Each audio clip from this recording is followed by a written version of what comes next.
दोस्तों आज हम करने वाले क्लास 9 का chapter number 1 number system exercise 1.4 का पार्ट सेकंड।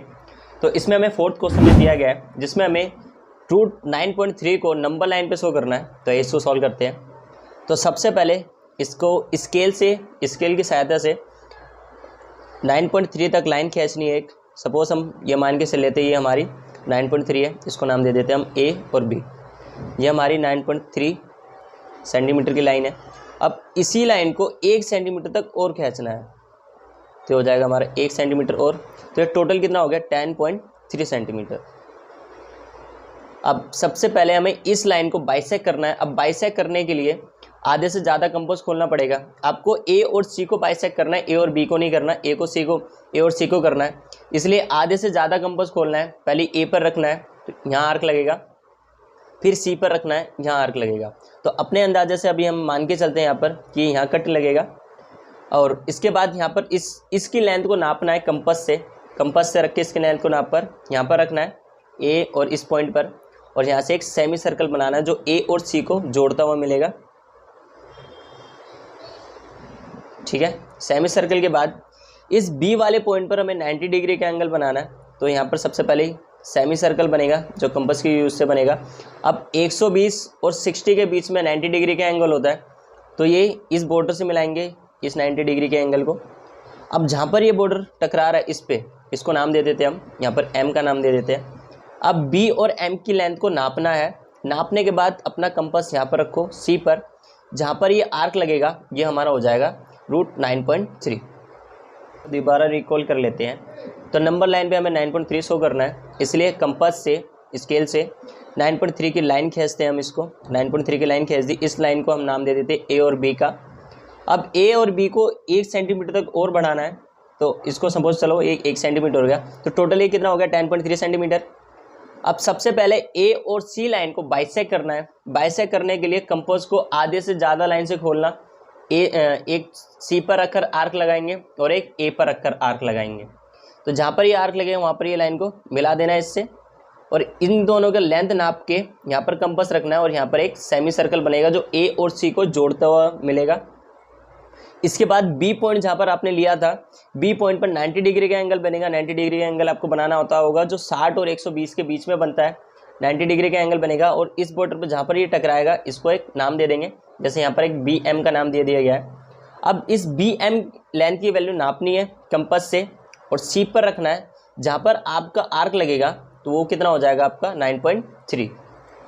तो नेक्स्ट पेज पर चलते हैं। नेक्स्ट क्वेश्चन करते हैं। नेक्स्ट क्वेश्चन नंबर 5, जिसमें हमें सभी क्वेश्चन को रैशनलाइज करना है। अब रैशनलाइज करने के लिए जो भी डिनोमिनेटर में हमारी संख्या होती है उसी को ऊपर नीचे मल्टीप्लाई कर देते हैं। जैसे यहाँ पर 1/√7 है, यहाँ पर मल्टीप्लाई कर दो। इसी रूट 7 को ऊपर मल्टीप्लाई कर दो और इसी रूट 7 को नीचे मल्टीप्लाई कर दो। अब रूट 7 को 1 से मल्टीप्लाई करोगे तो यहाँ पर आ जाएगा रूट 7 और रूट 7 को रूट 7 से मल्टीप्लाई करोगे तो आ जाएगा 7। तो ये हो जाएगा हमारे इसका आंसर। नेक्स्ट क्वेश्चन करते हैं। अब इसमें हमें 2 फंक्शन दिए गए हैं, सेम पैटर्न होगा। ऊपर वाली नीचे वाली संख्या को ऊपर नीचे मल्टीप्लाई कर दो। इसमें रूट 7 और रूट 6 को मल्टीप्लाई करना है, रूट 7 रूट 6। बट डिफरेंस क्या होगा, इसमें एक संख्या थी तो इसमें 2 संख्या है। जो ये माइनस का निशान है, अगर ये माइनस का निशान होगा तो रैशनलाइज करते वक्त ये प्लस का हो जाएगा, अगर ये प्लस का होगा तो ये माइनस का हो जाएगा। अब रूट 7 प्लस रूट 6 को 1 से मल्टीप्लाई करोगे तो सेम संख्या आ जाएगी यहाँ पर रूट 7 प्लस रूट 6। और यहाँ पर a माइनस बी और a प्लस बी वाला फॉर्मूला लग सकता है। तो वो फॉर्मूला क्या होता है a square minus B square. तो a की वैल्यू क्या हो जाएगी हमारे यहाँ पर रूट 7 और b की वैल्यू रूट 6। तो यहाँ पर हम a स्क्वायर कर लेते हैं, मतलब रूट 7 का स्क्वायर माइनस b का स्क्वायर मतलब रूट 6 का स्क्वायर। अब ऊपर वाली संख्या तो सेम आ जाएगी हमारी क्योंकि वो सॉल्व नहीं हो सकती, रूट 7 प्लस रूट 6। अब स्क्वायर से रूट कट जाएगा तो ये 7 बचेगा, यहाँ पर भी स्क्वायर से रूट कट जाएगा तो ये बचेगा -6। तो ऊपर वाली संख्या तो हमारी सेम रहेगी रूट 7 प्लस रूट 6 और नीचे 7 में से 6 माइनस करोगे तो आ जाएगा 1। तो ये आ जाएगा हमारा इसका आंसर। नेक्स्ट क्वेश्चन करते हैं। इसमें भी हमें 2 संख्या दिए गई हैं और रैशनलाइज करना है। तो सेम पैटर्न, इस संख्या को ऊपर नीचे मल्टीप्लाई कर दो। रूट 5 और रूट 2 को ऊपर नीचे मल्टीप्लाई कर दो। अब सेकंड क्वेश्चन में हमें यहाँ पर माइनस दिया गया था इसलिए हमने ऊपर नीचे प्लस कर दिया था। अब यहाँ पर प्लस है तो यहाँ पर हम कर देंगे माइनस। रूट 5 माइनस रूट 2 को 1 से मल्टीप्लाई करोगे तो एज इट इज डिजिट आ जाएगी यहाँ पर। और यहाँ पर भी दोबारा a plus B A minus B वाला फॉर्मूला लगेगा, बट इस बार a की वैल्यू हो जाएगी √5 और b की वैल्यू हो जाएगी √2। तो यहाँ पर a स्क्वायर मतलब √5 का स्क्वायर हो जाएगा माइनस b का स्क्वायर मतलब √2 का स्क्वायर। ऊपर वाला फंक्शन सेम आ जाएगा क्योंकि वो सॉल्व नहीं हो सकता। अब स्क्वायर से रूट कटेगा तो ये 5 और यहाँ पर भी स्क्वायर से रूट कटेगा तो ये 2। अब √5 माइनस का √2 और 5 में से 2 माइनस करोगे तो यहाँ पर आ जाएगा 3। तो इसका आंसर हो जाएगा हमारा ये।